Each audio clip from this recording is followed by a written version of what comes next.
This devastating weapon spewed directed pulses of electroplasma, and these alien raiders employed it to bombard entrenched positions.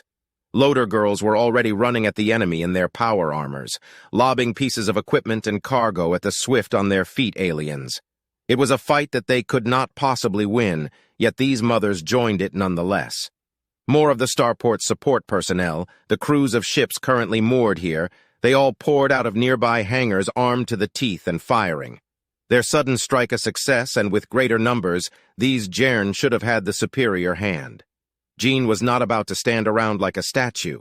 He unsheathed the integrated sword and dashed at the nearest raider.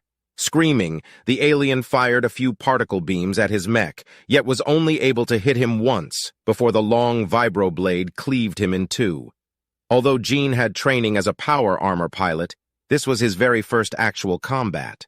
He no experience and nearly got blown to bits by a strafing alien craft's PPG. What saved him, bar his incredible luck, was that Jern Flyer's somewhat premature attack run.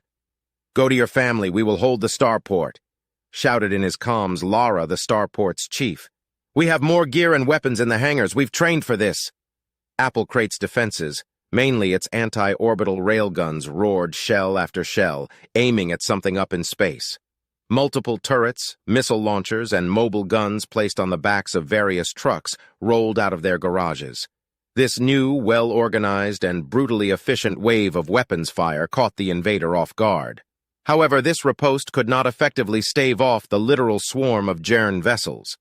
Jean's PA was running down the road and had just entered Apple Crate proper when he saw entire homes vanished in big blobs of plasma fire. More alien troopships descended from the skies and deployed another wave of raiders, many hundreds of them. Some, he noticed on his sensors, assailed individual homes. After a short and vicious hand-to-hand battle, the Jern dragged whoever they could capture with them into their landed dropships. "Do not get captured," coughed one of the locals in Jean's comms, her words quickly followed by a loud detonation. He could see Aunt Sally's three-story home, grenades, laser beams, and automatic railgun fire pouring out of its many windows. Like most colonist houses, it was designed with bunker-like properties and built from top-grade materials. If he could reach it soon, between his mech and their firepower, they'd stand a much better chance. Jean charged straight into one group of Jern, who, instead of establishing a defensive perimeter around their dropship, hastily loaded alien oval containers in it. It was the straightest, shortest path to his aunt's home and his folks. He did not think too much about what these raiders were doing. All nasty, lazy aliens did was to steal from hard-working people. Only when they opened fire at him and his scanners pierced through the outer shells of their containers did he realize what the Jern were doing. This wasn't some mere loot his eyes saw inside, but his people. The aliens kept firing, yet without bigger guns they could not effectively halt his mech.